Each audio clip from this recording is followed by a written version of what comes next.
গাজীপুরে প্রকাশ্যে অস্ত্রধারী সন্ত্রাসীদের কোপানোর ভিডিও ধারণে মৃত্যু ডেকে এনেছে সাংবাদিক আসাদুজ্জামান তুহিনের। বাদশা নামের এক ব্যক্তির বুথ থেকে টাকা তোলা এবং তা হানি ট্র্যাপে হাতিয়ে নিতে ব্যর্থ হয়ে ওই ব্যক্তিকে হত্যার চেষ্টা করা হয়। আর এই দৃশ্য মুঠোফোনে ধারণ করছিলেন তুহিন। এই ভিডিওকে কেন্দ্র করেই তারা তুহিনকে কুপিয়ে হত্যা করে।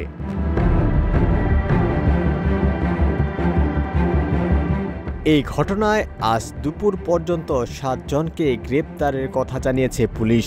এর মধ্যে গতকাল শুক্রবার রাতে প্রথমে প্রধান আসামি কিটু মিজান, তার স্ত্রী গোলাপী, স্বাধীন, আলামিন ও সুমন সহ 5 জনকে গ্রেপ্তার করে পুলিশ।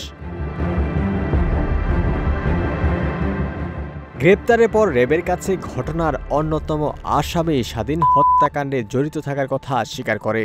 তবে পুলিশের হেফাজতে থাকার সময়ও কিটু মিজানের চোখে মুখে ছিল না কোনো অনুশোচনা বা ভয়ের ছাপ। তাকে দেখা গেছে আরও আক্রমণাত্মক ভঙ্গিতে।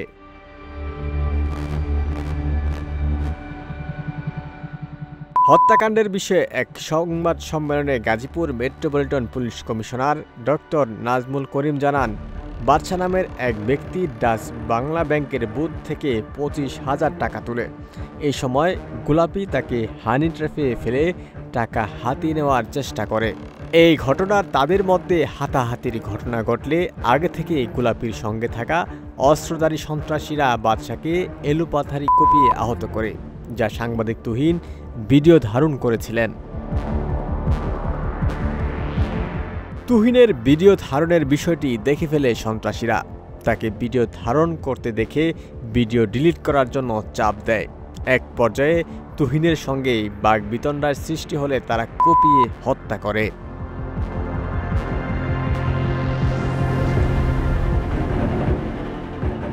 এদিকে গতকাল শুক্রবার সন্ধ্যার পর দ্বিতীয় জানাজা শেষে ময়মনসিংহের ফুলবাড়ী উপজেলায় ভাটিপাড়া গ্রামে বাড়ির পাশে সামাজিক কবরস্থানে দাফন করা হয় সাংবাদিক তুহিনকে।